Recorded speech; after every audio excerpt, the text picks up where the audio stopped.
everyone, and welcome to our Healthy Living segment with Denise Stegall, our longevity specialist. And we're talking about self-care and how it affects your self-confidence. Is that correct? Yes, it is. We talk about self-care so much, and it's kind of almost like a word or a phrase that's overused. But when we really think about what is self-care, so when you hear the phrase self-care, what immediately comes to your mind? Well, journaling and meditation. Okay. When I looked up a definition, if you will, of self-care, I came up with something. I kind of did a mishmash of a couple of things that I read. Self-care is a proactive and intentional approach to self-preservation that enables us to thrive and flourish in all areas of our life. So yes, journaling is a big part of that. You need to get the kind of the crap that's in your head, you need to get that out. Very often when we're journaling, we're writing about, our thoughts, our feelings, our desires. That's a huge part of self-care, but it goes deeper than that. When you think about self-care, people who spend time and really carve out the time to do self-care are actually cultivating what a positive self-image. So they're uplifting themselves. They're making themselves important because they are important. And that uplifts the way they look at themselves, the way they feel about themselves. It increases their self-esteem and truly, I think, our self-worth.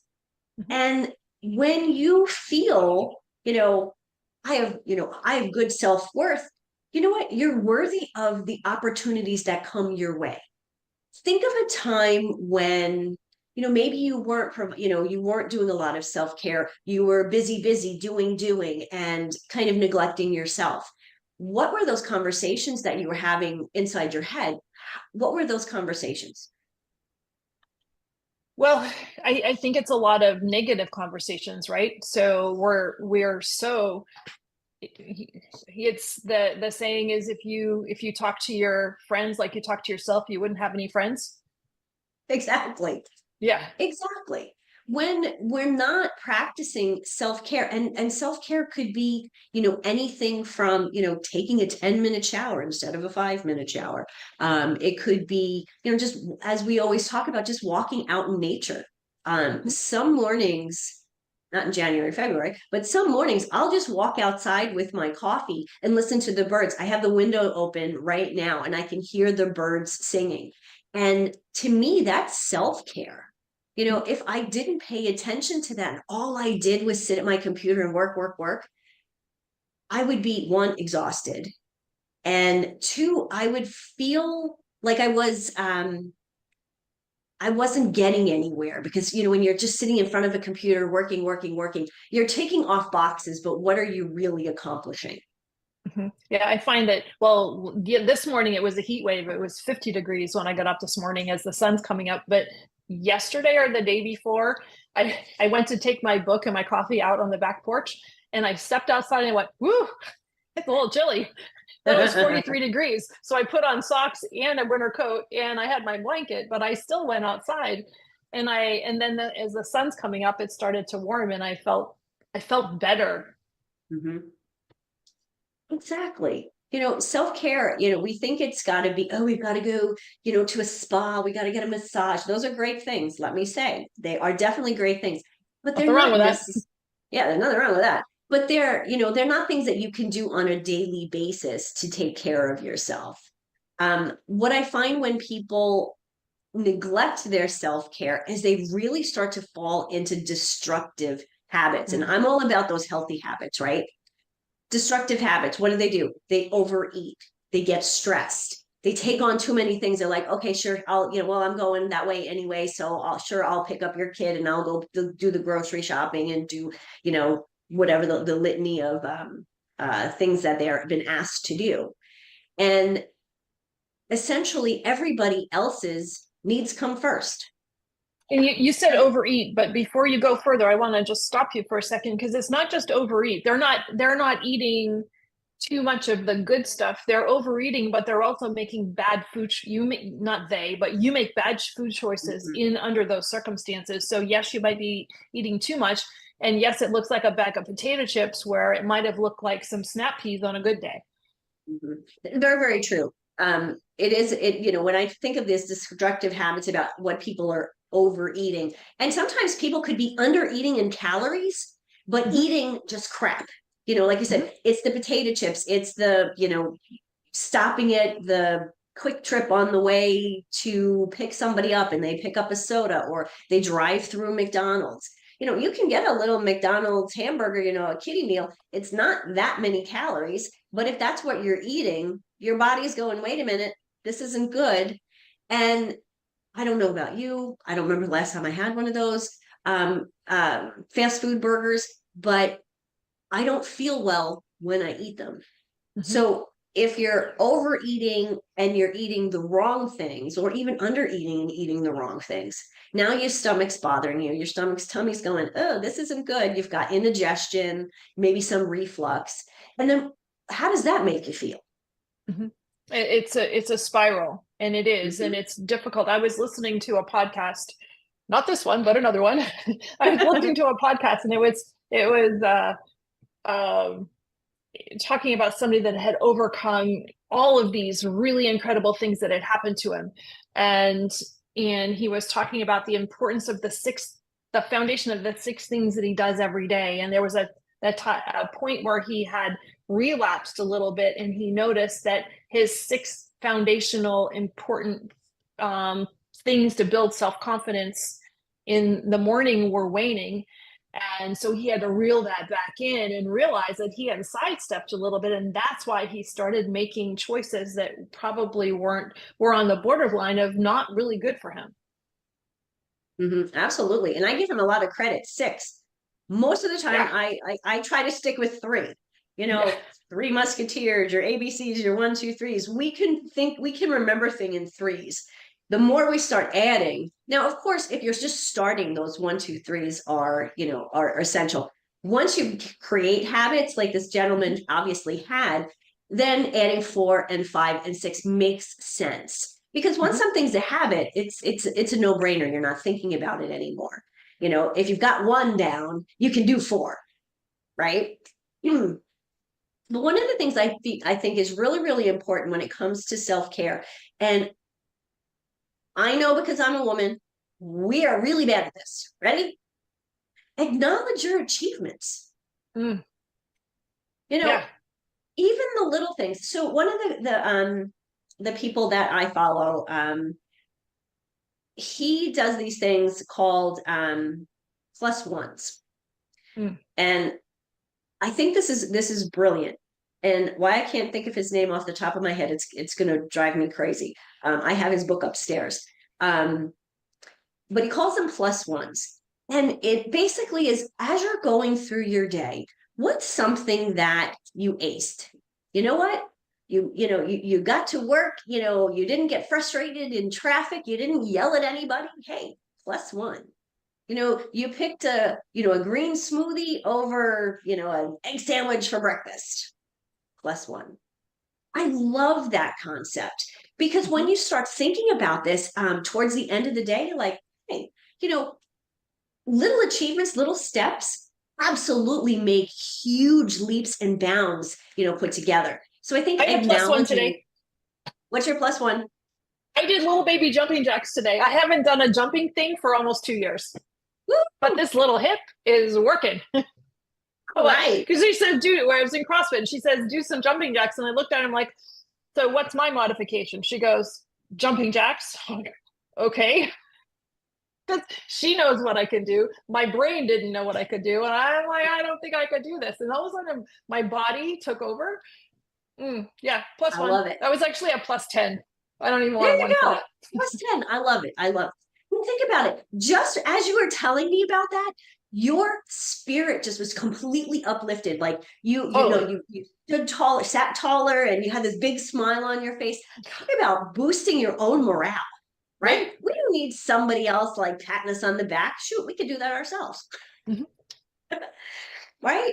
And I think I know I talk about this one all the time. It's about setting goals, setting those achievable goals. Mhm. I think as women we go, okay, I'm gonna lose 20 pounds and I'm gonna do it in 5 weeks. Really? Let's step back. Let's do okay, 20 pounds, okay. How about let's do 5 pounds in a month? Let's be realistic here. And I think when we think about goals in the small, like kind of the plus one I concept, I think that's how we actually um achieve them. Not just achieve them, we feel good about them. Because Mhm. if you need to lose 20 and you've lost two, doesn't make you feel good. But No, if and you that need to, those two were important. absolutely, you've got to lose two before you can lose 20. But if you've lost two and your goal for this first goal is five, woohoo, You're on the way. right? You're on your way. Mhm. And I think the last few things, real quickly, surround yourself with positive people. Listen to positive podcasts like this one here, Discovering Rising Tides. And truly to really pay attention to what you're seeing on social media or on television. And Those, comparing yourself, yes, they can and don't absolutely do that. tear your self-esteem apart. And when it comes to self-care, it can completely derail it because you're sitting in front of, watching, a screen, or you're sitting in front of the television. So Mhm. those are things to really be careful with, because they do change, they do affect your thoughts, and they can affect your beliefs in yourself. You're looking at these women who are, 22 years old walking down the runway, and they're 6 foot tall, and they're, thin and all this. I'm 5'3" and I'm 53 years old. No, I'm not. I'm 5'1" and I'm 53 years old. I'm never going to look like that. But if that's what I keep looking at, I keep seeing, I'm going to start to feel bad about myself. And that's not good self-care. Mhm. And then my final thought, and I know you and I have talked about this before, is to really to cultivate a habit of gratitude. It's those little things that we have in life that really matter. It's Mhm. not the big car, it's not the boat, it's the lovely conversation, it's the text message from, for me, was from my nephew today. It's those little things that really matter in life. Mhm. So gratitude is such a big part of self-care, because if we can be grateful for ourselves, we can be grateful for everything else that we have and everyone else in our lives. Wonderful. Thank you, Denise. Certainly, you're very welcome. Thank you for having A this great conversation with conversation. me. Yes, I love it. And you catch more of Denise and her wonderful conversations. Always check out a new podcast as it comes out. Thanks so much for listening. Hello, everyone. This is Jean Gallagher, Discover Rising Tides, and I want to just take a moment to talk about my friend, Denise Stegall. I am honored to call her as a friend, and I'm so grateful that she gives us her insight during our shows, each show, and talks about healthy living, eating real food. You hear Denise say, eat real food a lot. Well, she means it, and she knows what she's talking about. She is an amazing healthy living coach, curator at Living Healthy List. And if you ever have any questions about what is real food, why does it matter, how does that apply to me, how do I change, what do I need to do, how do I even create a healthy living shopping list, make sure that you call her. She is your healthy living coach, and you can find her at healthylivinglist.com. Welcome everyone. My name is Jean Gallagher, and welcome to Discover Rising Tides, how the outside makes the inside better. And I'm excited to be here with Maxine Kozler. Hi, Maxine. How are you? Hi, Jean. Great to be here. Oh, I'm so excited for this conversation. We have a lot to talk about. And so Maxine, one of her many hats, she's the executive director of the Mission Community Services in the county of SLO in California, through the Women's Business Center. But Maxine, give us the shortish version of the many hats that you currently wear, and then we'll get started. Oh, absolutely. So for the past 12 years, I've been running a venture capital firm called LDR Ventures. And through that, we invest in startup companies. But we specifically started focusing on female founders and founders of color, and really helping them get a seat at the table, and mentoring them around pitching and getting access to capital. And that led me into nonprofit and foundation work, which then led me to wanting to spend full time doing that. So 1 year ago, I became the executive director of Mission Community Services, and it's a nonprofit based in San Luis Obispo. And we host a program called the Women's Business Center, which is an SBA program. And we do that for San Luis Obispo, Monterey, and Kern County, California, where we help everyone, but obviously we have a focus on women and underserved communities to start or grow their business, to really create economic development for individuals so that they can both, afford life, which is more and more challenging, but also just, grow prosperity within their communities. That's a lot. So that's a lot of a couple of things. That's a huge territory for those that aren't familiar with California. California is kind of large in itself, but those 3 counties are quite large. And also, it's such an underserved section of entrepreneurship. Would you agree? Yeah, I that, really getting the fundamentals in is so important. Starting a business has just become so fashionable, and what it really takes to do it. And people find out really quickly. We're trying to get to them before they find out in a really bad way. We want people to start businesses and thrive and succeed, but it takes a lot of work and a lot of preparation and a lot of hard skills. You mean you can't just start a business by opening a TikTok account? What the heck? I know, right? You would think. You would think. Yeah, there's a little more to it, but like that spirit, we don't want to ever dampen anyone's spirit around, hey, I'm going to go for it. I'm going to do it. But we want to make sure that they're set up and they're protected. And I want to get into how you currently support businesses and new businesses. But I also want to ask you first, what is that transition like from into a nonprofit organization? How does that differ from what you were doing before? Oh my goodness. Boy, was it huge. I mean, huge. And, this is my 3rd career, I would say. And I love it. And I'm so grateful. And I love the idea of being new and asking lots of questions and getting to say all the time, well, I don't know, I just got a nonprofit. I don't know. How does it work? How do you do these things? Big difference, because in venture capital, we're constantly fundraising. And I like that. I have no problem with that. But it's private. It's private fundraising. And in nonprofit, more often than not, as I'm learning, we're grant funded, and we're mostly government granted funded, as well as banks and other corporations. It's highly restrictive. So you could be a small nonprofit. There's huge nonprofits as well.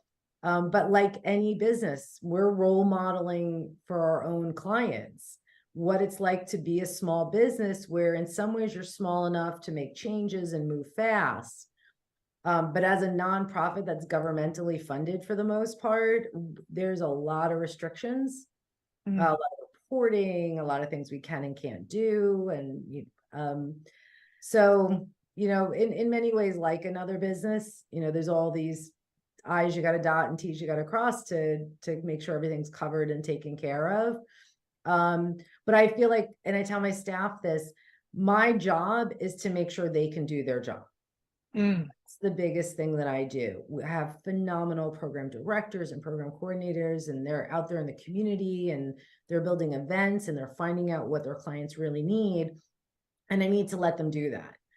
So I need to make sure everything else is taken care of. But yeah, I would just say it's just more regimented actually than the for-profit institutions that I've been in. And I always chose kind of smaller or startup phase companies, and then I handed them off as they got bigger because I didn't want the restrictions. And so what does I'm sure that many people don't know what the Women's Business Center is, first of all. And and that there are women business centers in many locations or similar situations in many locations as well. So one, talk about that structure, but really what I want to focus on is, what does the Women's Business Center do, and what is your responsibility when to talking with people that are starting a business? Absolutely. So gratefully, this was a program started by the SBA, the Small Business Administration. We got involved in 2006. It's been around about 30 years, and they just felt that they needed a very specific initiative to help women start and grow businesses. So that was the mandate and the focus. It is a national program. There's about 150 centers across the country. They're actually trying to make their way up to about 180. So great. And we have a wonderful national lobbying organization that works with us. So California is the biggest. We have, I believe, 20 centers now. Oh, wow. We're so big. But many states have one for the entire state. So it definitely, fluctuates. What the Women's Business Center does, and specifically for us, is we work either with women or anyone with an existing small business, and small business means under 50 million in revenue per year. So that's a huge small business. That's a huge small business. Yes. So either people with an existing small business or who has an idea and they're looking to start a small business. What a huge realm, from going from an idea to somebody that has 30 million in revenue. Yes. Yeah, that's a bit, and not everyone's going to get there, and not everyone's supposed to get there. And that's a big piece of it, is sitting down and talking with someone is, how big do you want to be? What do you need? Like, what is your vision? People do come in with a huge vision and want to be $100 million company. And a lot of people are like, I just want to take my side hustle into my full-time job. And just want to make tacos and do great for the community, right? Everywhere in between. Exactly.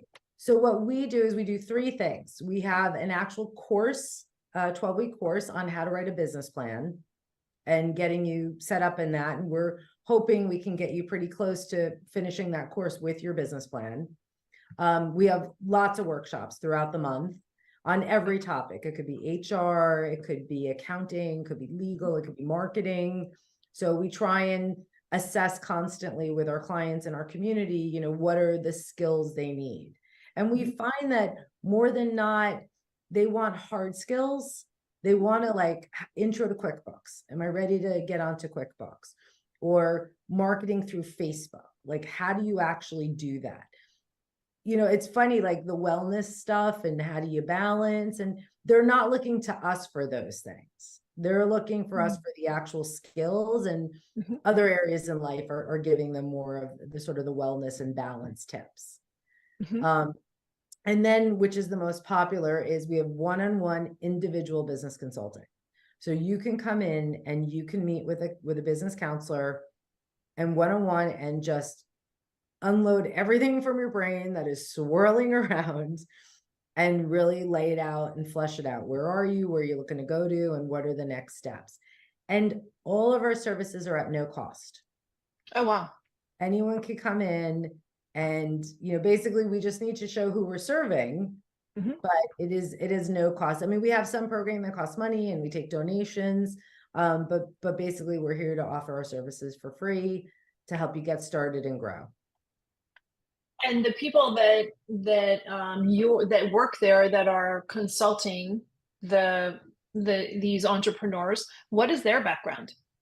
So that varies because we need people who cover every area. Some people are finance people. They're just going to sit and they're going to look at your forecasting and how to get you set up with a budget, and learn what a P&L is, profit and loss statement, as you know.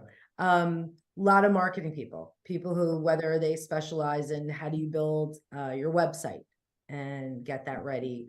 Someone who's just great at Canva and they can really help you create all your marketing assets that you need. We just had an HR speaker come in to talk about, what, do you have employees? Are they part-time? Are they full-time? Mhm.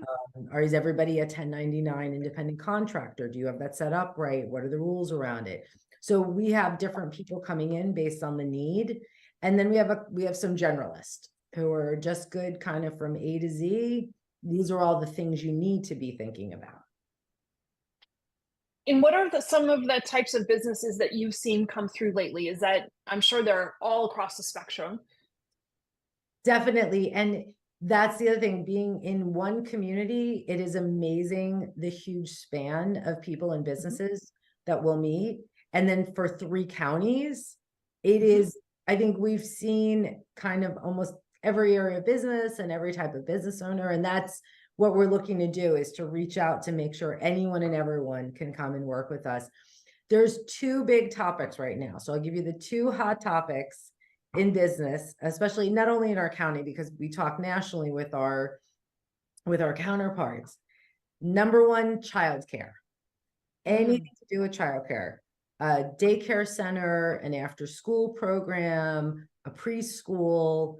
That is the number 1. We are looking to help anyone who has an existing childcare, and it could be commercial, it could be the in-home ones. We want to make sure that they are thriving and that they are succeeding and that they stay around.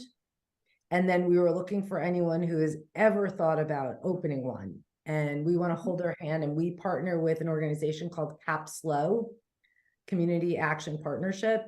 And they are throughout 11 counties in California. Oh, wow. They help people with all the initial registration and licensing to become a child care center of some sort. So, I like what you said, and I don't know, maybe it's just me and my brain, but the small business administration for me and that type of an environment, I would think it would be for startups just getting started. But I think the important message here too is, if you're already in business and you'd like a leg up and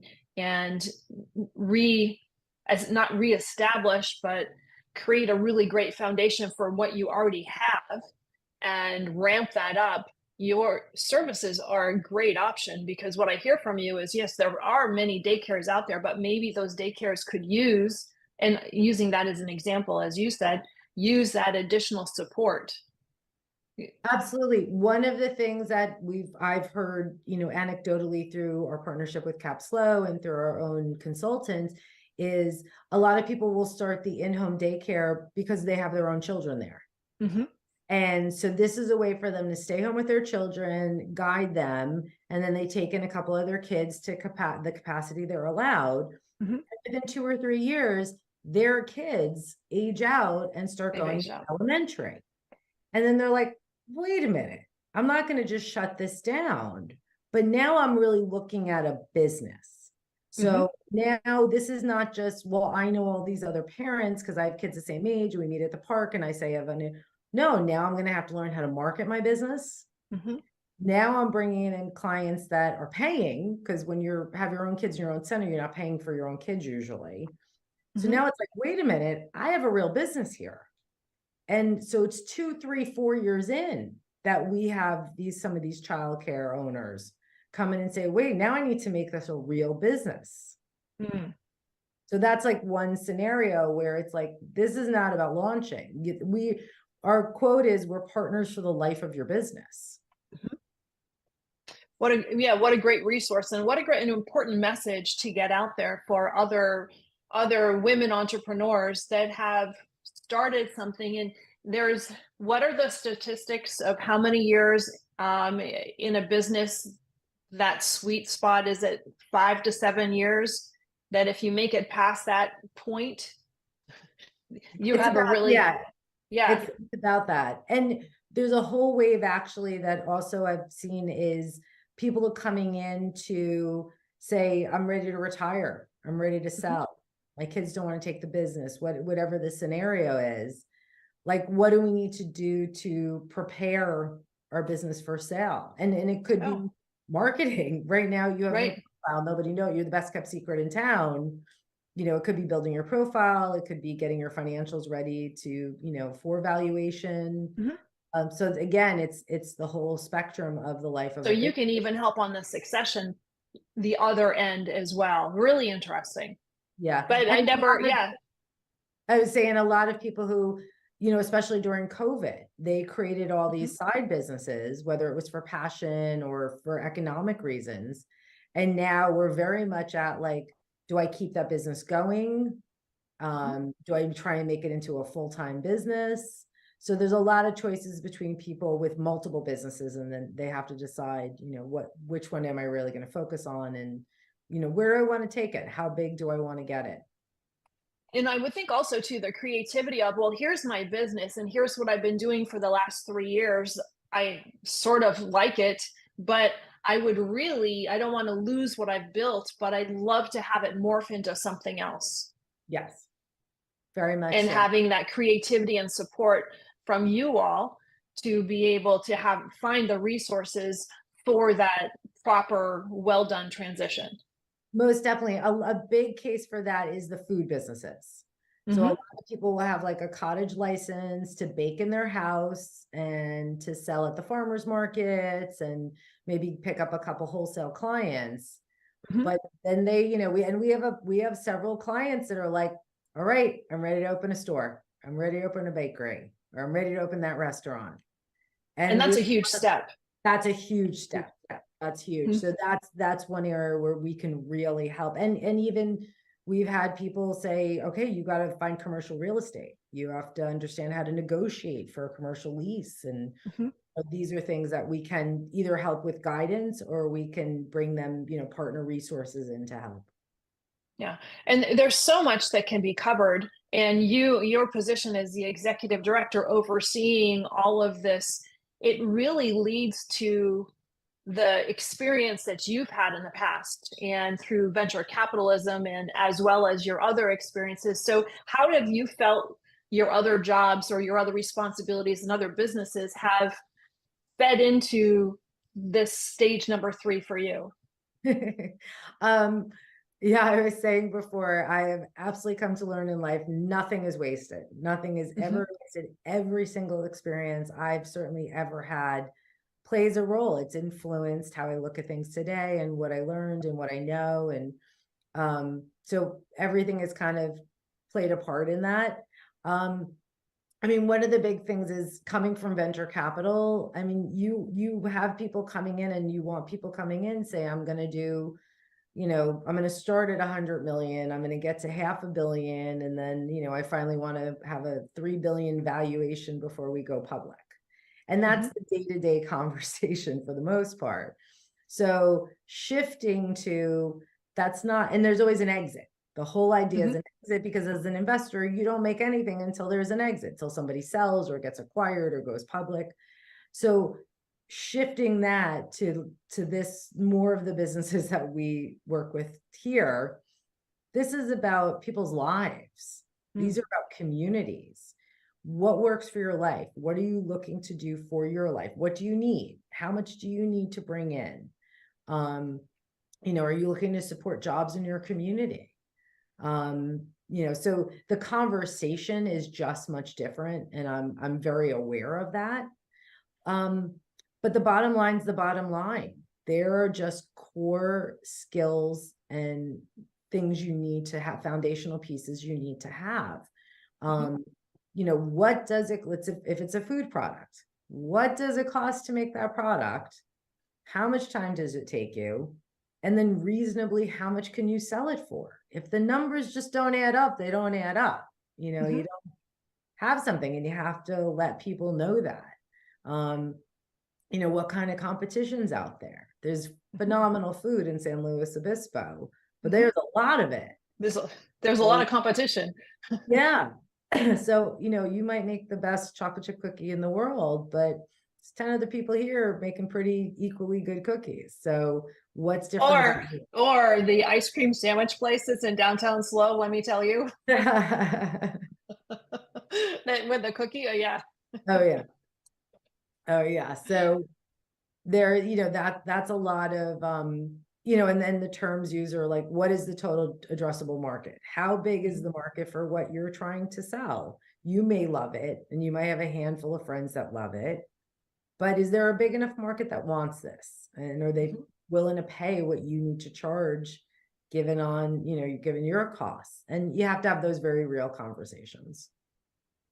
Would you have imagined yourself working for a nonprofit 10 years ago? Absolutely not. No way.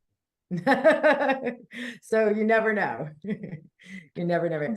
No, I think, you know, continuing to be philanthropic, and funding other people running nonprofits and foundations, absolutely.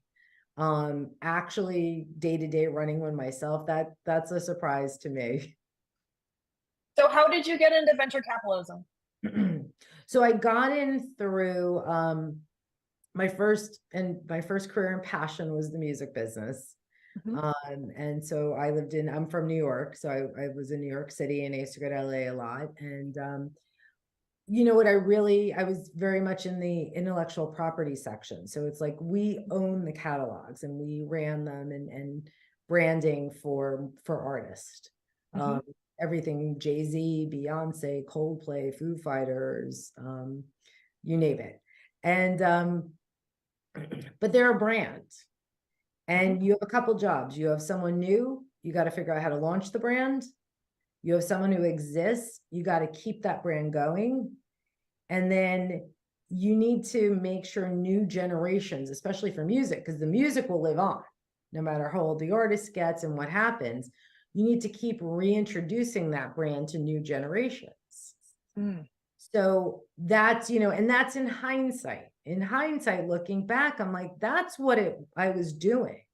It was all about a brand, breaking a brand, keeping it valuable.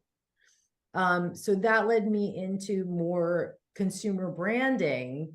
And then what I just saw I would be at a expo or show with a lot of, you know, brands who took a booth to try and launch whatever their product was, usually consumer products. And I was like noticing I just had a way where I would look at companies and I'd be like, wow, that's not around. And there's a huge need for that. And especially once I got pregnant, then I was in the parenting world at that point. And that's where I really saw there were just some ideas and some things where I'm like, this could really hit. There's a huge need for that. And I could see expansion products outside of this core, you know, their core hero product. And so I started helping these companies and consulting, mentoring, working for some, but very quickly I started asking, can I write a check? Can I be one of your investors? And it just sort of, we formed what's called a family office.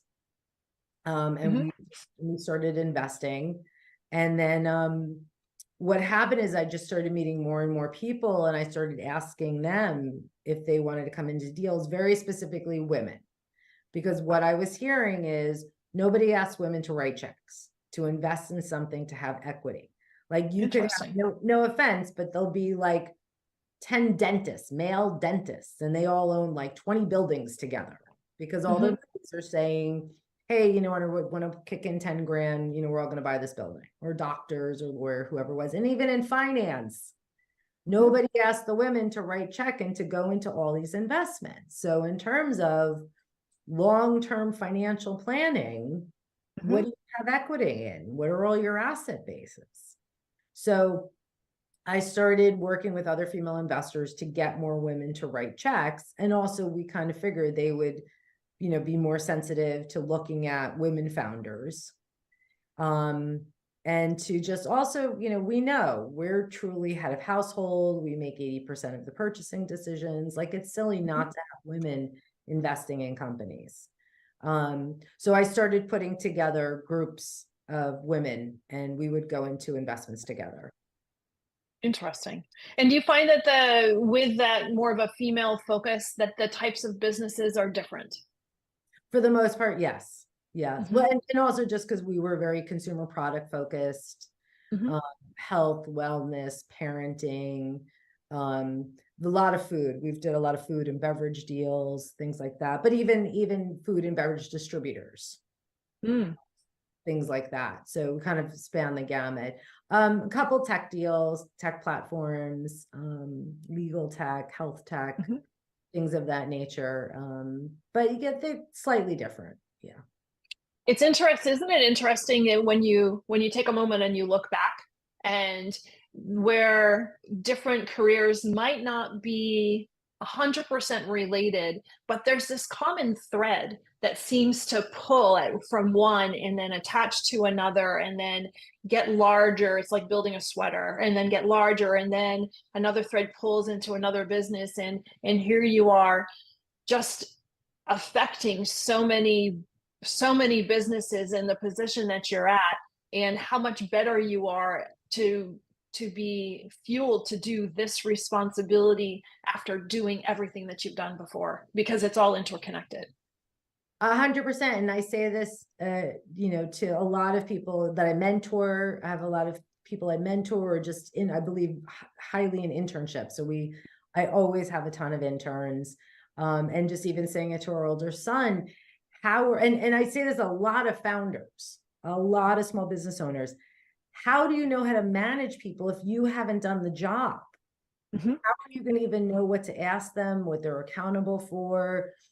So all those pieces along the way, I don't care if you were the receptionist or an executive assistant, or you were the barista at a coffee shop, you have knowledge on the front line that is so valuable to everybody the whole way up the chain. And I hope everybody up the chain is listening to every single person in the organization. One thing that you said before I shift gears a little bit, and I really want to bring this up because I thought it was so important. And just to paraphrase you, and then you can put your own words into this, but you had said that you show up always being new. Tell me about that. Yeah, I mean, it's great when you're literally in a new situation where you get to just say, like, I don't know what that is. Explain that to me. This, you know, and for decades or hundreds of years, it was true, you know, women had to be 150% better than men at what they did to even get a shot. So I think that's so ingrained in us that we have to know everything. We have to come across that we can handle anything, you know, that we're overly competent. And the most competent people are the ones who are secure enough to say, like, you tell me, why do we do it that way? I just met with our accounting firm last week, and something was done in a way, and I'm like, I don't get it. I'm like, I don't understand. I said, what am I missing? I kept saying to them, because it doesn't make sense to me why it had been done this way for a long time, which is one of the things to challenge. Why are things done this way? A lot of times there's a really good reason for it, but it's important to know it. I think that's such an important skill. There, like you said, there's a piece of self-confidence that comes in, but there's also a piece of an ego that you have to leave at the door, and understand that because you're saying, I don't know, or I don't understand, tell me more about it, doesn't mean that you're less of a person or have less skills. It probably means you have more, because you're willing to set everything aside and say, I don't understand, rather than just faking your way through. Yeah. And it's going to come back to get you too. I mean, especially in the job I'm in, if I don't understand what like a term is, or why we're doing a thing, it's going to come back very quickly that like some reports do around that. And I didn't ask because, you know, so yeah, it's in your best interest, but it is, you have to shift to the smarter people in the rooms. They're smart because they ask questions and they're willing to show that they don't know everything. And in some situations, that smarter person in the room is the barista who's on the front line with the clients. It doesn't mean that it's the person in the back office that maybe is making a ton more money. They might not be, for that particular situation, the smartest person in the room. 100%. Yep. Yeah. So everything that you've done carries a huge amount of responsibility for others. So how do you take care of yourself? So yes, and that includes being a wife, being a mom. Yeah. And especially in this position I'm in now, I feel like I've felt it in a way I've never felt before, because to me, the responsibility of the trust that's been placed in me to help others directly in this manner is really, I've really felt that this past year, which I felt like aged me. I was like, oh my God, I never felt like a job aged me. So my passion and my family's passion is sports. We're a huge sports family. I have a lifelong love of tennis specifically, but when we moved during COVID, one of the only things you could do is play tennis because you had good safe distancing for people. And I'd always played for fun and I'd watched forever. But I said, you know what, I'm going to learn how to really play for sure, you know, for real, get the skills. And so, yeah, so it's been about 3.5 years now. I've been playing very passionately, and I'm on a couple teams. And so and it's funny because my intensity on the court was I'm very competitive, and it was so intense. And I'd get partners who were so intense, and we were winning. Like, we were out there to win. Like, if someone said, okay, everyone, have fun in your match, we would look like, what do you? And they're looking at you going, how did we get against you guys? Yeah, no, we're here to this win. isn't going to be fun. But it was funny because then once I took this position, and just the time and the grind of the paperwork got so intense so fast, the reverse happened. I got on the tennis court and I'm like, I can't have intensity here. I need to just have fun. And I was shocked. And it took like a year, and I play a fraction of what I used to play because I'm at work all the time. But I noticed like I had to switch, and now it's like I do play for fun. And I do have to enjoy myself on the court, and it cannot be about winning. I can't have two parts of my world that are that intense. Oh, interesting. That was a huge shift. Now, the other sport for our family is basketball. And I can watch a little peewee basketball tournament. I have an 11-year-old, and we're constantly at his tournaments. I've watched high school. We go to college games all the time. And then we're big NBA fans as well. I'm an insane fan. And one of my declarations this year is I will stop yelling at the refs, especially at the college games. We have courtside seats, Cal Poly University. And like the refs are right there. They're keeping their drinks like in front of me on my table. And I'm like, I gotta stop. So the passion's there. But there's just also so much respect for athletes and the work they put in and the dedication they put in, and to perform at any level, whether you're 11 or 20 or, you know, a 30-year-old best in the world. I just have so much respect. It's such an easy metaphor for just putting in the work, being a team player, literally being coachable. I mean, just everything kind of comes through sports, and you can have it in the arts too. You could be a ballet dancer and be in a rock band. You know, it continues through kind of all of that, but sports is just such a great life lesson, I feel, for everyone, to really, you know, have this other universe where you can just blatantly see these skills being built. And if you're building a business, you have to be coachable, and you have to have all of those, that intensity and the willing to work hard at what passion you have. You have to have all of those attributes in order to be successful in your business. Because if you're just like, you know, lackadaisical, I'm sure this business will work, and there's no fire, it might, but don't take a look. You're certainly not going to get any money. Yeah. Nobody's giving money to anyone who's not coachable. Or they will, and it's going to be a big problem.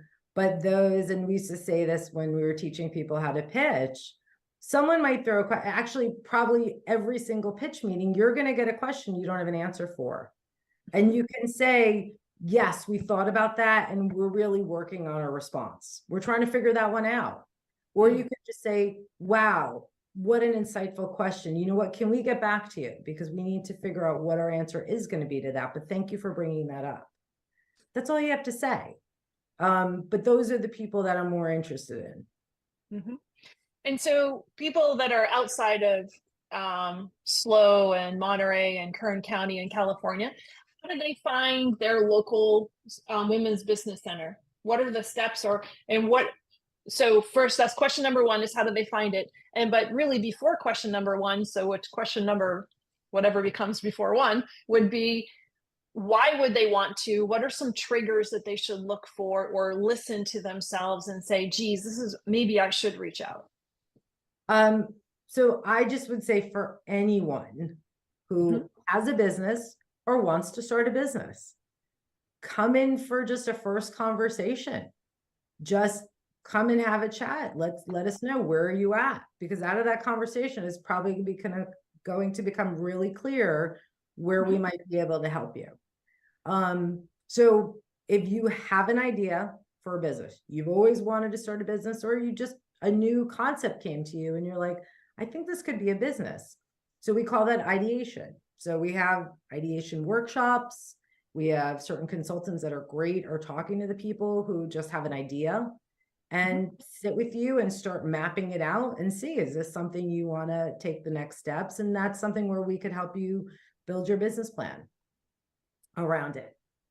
And so how do they find their local office? What's the easiest way to do that? Okay, so two ways to do it is, one, you could just Google Women's Business Center, and if you're on Google or Bing or Edge, it's your IP should just show you where, and or just put your zip code in, Women's Business Center, and put in your zip code, and it's going to take you right. It should take you right to it. It should come up in search first. They're all called Women's Business Center. You can also go to the Association of Women's Business Center website, which is awbc.org. And if you go to that website, all you do is type in your zip code and it will pull up the Women's Business Center for your zip code. Great. Maxine, it's been a pleasure talking with you today. And I thank you so much for your information and your insight. And I encourage anybody out there that has a business currently or is thinking about a business currently is to reach out to the resources, and especially these resources that cost zero. Yes. Yeah. So other than your time to invest in learning about your business, this is such a great opportunity for everybody. But Maxine, thank you so much for your conversation today. Thank you. It was such a pleasure to speak with you. Thank you so much for listening today. Today's show was sponsored by Seaside Solutions, my financial services company. As a business owner, it's easy to be pulled in many different directions, and often taking care of yourself plummets to the bottom of the list. For me, I find myself outside to reground. My time outdoors helps me manage my day more effectively and be more present for my clients. Through this, Discover Rising Tides was born. At Seaside Solutions, we truly believe that education is the foundation of financial wellness. Our primary focus is to provide guidance that is designed to help you achieve your long-term financial goals and visions. Working with a plan allows space for doing more things that you love, like being outside to make the inside better.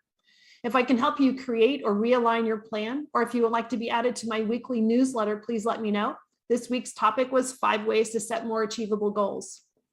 Your referral means the big, beautiful world to me, and if I can help, please let me know. And thank you so much for listening, and see you next time.